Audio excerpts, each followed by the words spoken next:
All right, so I'd like to do some vector decomposition. So we're going to imagine we have a box sliding down a ramp, and this box has several forces on it: the weight, the friction force, which is pushing up the ramp, tangent to the ramp, a normal force, which is perpendicular to the ramp.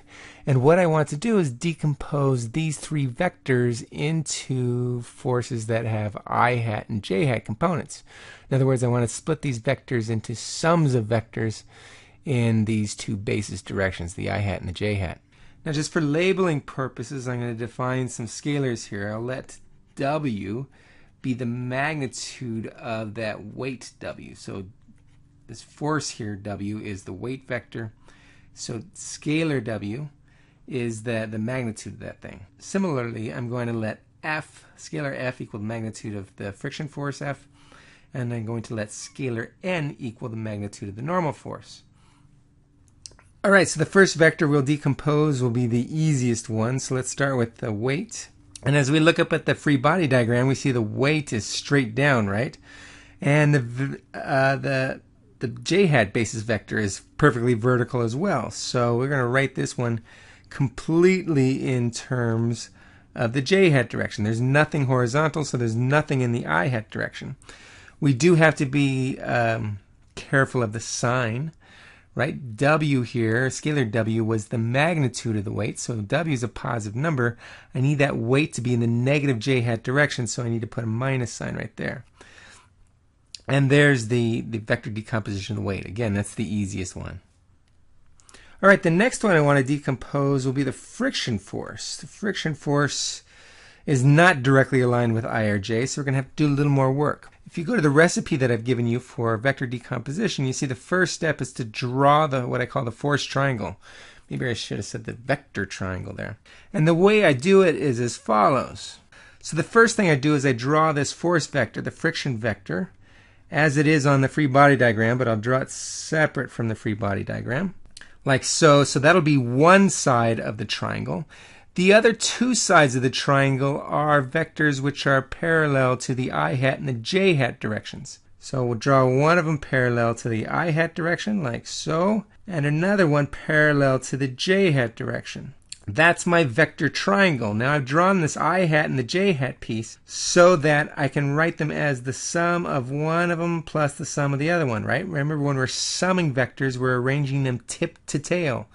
So I got this tip in the I hat direction matched up with the tail in the j hat direction. I could have gone the other way. I could have drawn j hat first, then I. Just to recap for my vector triangle, I've got this force F. It's my friction force right there. That's one side of the triangle. That's the hypotenuse side of the triangle. And the other two sides of the triangle are vectors that are parallel to the I hat and the j hat. And because I hat and the j hat are perpendicular right here, they're 90 degrees apart, this angle in my vector triangle is also 90 degrees. This is a right angle, right? The friction force, the force that I'm decomposing, is the hypotenuse. Now, if I go back to my recipe, let's go back to the recipe. Step 2 would be to identify a key angle or side ratio. So in this case, we'll get the angle going. So in this problem, we are given this angle theta. Can we identify a theta in my triangle? Well, theta was the angle of this ramp relative to the horizontal. This friction force F is parallel to the ramp, and you can see in I here is horizontal. Therefore, this angle right here is theta. Step number 2 is done. All right, now step number 3, use trigonometric principles to calculate the magnitudes of the component vectors. The component vectors are these ones in yellow, right? F can be written as the sum of this horizontal one plus the vertical one. So the horizontal one, what is that? So recall that the magnitude of the friction vector was the scalar F. Therefore, the magnitude of this horizontal component is going to be F, the scalar F, times the cosine of this angle theta, because the horizontal side of this triangle is the side adjacent to the hypotenuse through this angle theta. So that, again, that component would be F cosine of theta in the I hat direction. Now I got to be really careful. This component of my of my vector, notice that it is going to the left, right? This horizontal component goes to the left, where positive I is to the right. F, again, it's the magnitude of the friction force, so that has to be positive. So F is positive. Cosine of theta between 0 and 90 degrees is positive. So therefore, I need a minus sign right out here to indicate that this vector is going in the minus I hat direction. Now in the vertical direction, this component right here, this is the opposite side of the angle theta in our triangle. Therefore, this one in the j hat direction is going to be F sine of theta. And that component vector is pointing upward, just like the j hat vector is pointing upward. So we're adding that piece. And there you have the friction vector split into its components. Force decomposition. So finally, I'm going to decompose the normal vector. And what I want to do is follow the exact same steps. First step is to take my normal vector and put it into a vector triangle. My normal vector is perpendicular to the ramp, like so. I think I've drawn it reasonably well there. So again, the normal vector is the hypotenuse of the triangle.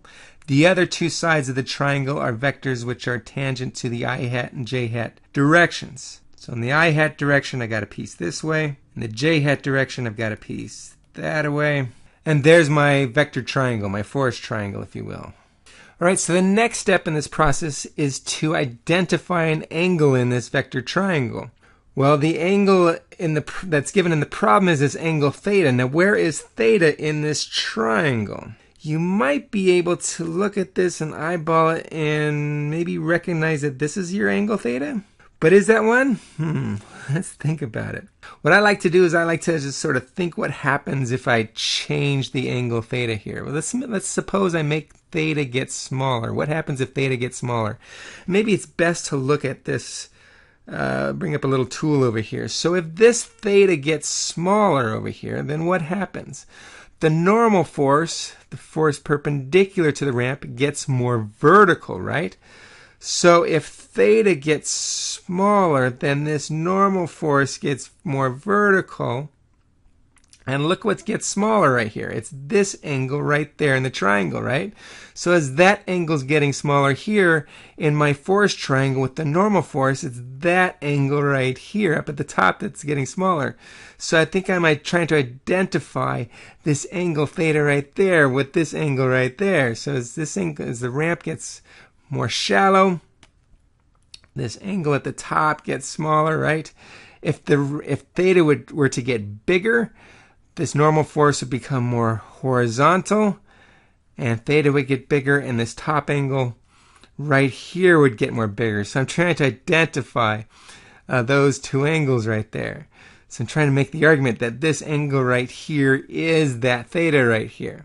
I wanted to be more rigorous about it. I can do this, I can make the argument a different way. I can draw a line right here, I think that is. So this line right here is supposed to be parallel to that ramp, and since it is parallel to the ramp, this angle right there is 90 degrees, right? Because the normal vector is perpendicular to the ramp. So we argued in the previous case that this angle theta right there is that angle theta right there. So here is theta. And since this is a right triangle where all the angles, all the interior angles of the triangle add up to 180 degrees, and this one's 90 degrees, this angle right there has to be 90 degrees minus theta, right? Cool. So if this angle right here is 90 degrees minus theta, then what? Let's go back to the original big triangle right here, the vector triangle. So if this angle is 90 degrees minus theta, then this angle at the very top right here is 90 degrees minus 90 degrees minus theta. And 90 degrees minus 90 degrees minus a minus theta is just a theta. So there we are. This angle right here has to be theta. Woo, that was a long way to do it, but that's perhaps more rigorous. But we've argued successfully, I think now, that it's this top angle right there that is theta. So let me get rid of my busy work, and then I'll formally identify this one as theta. So now let's finish it off. Use my trigonometry.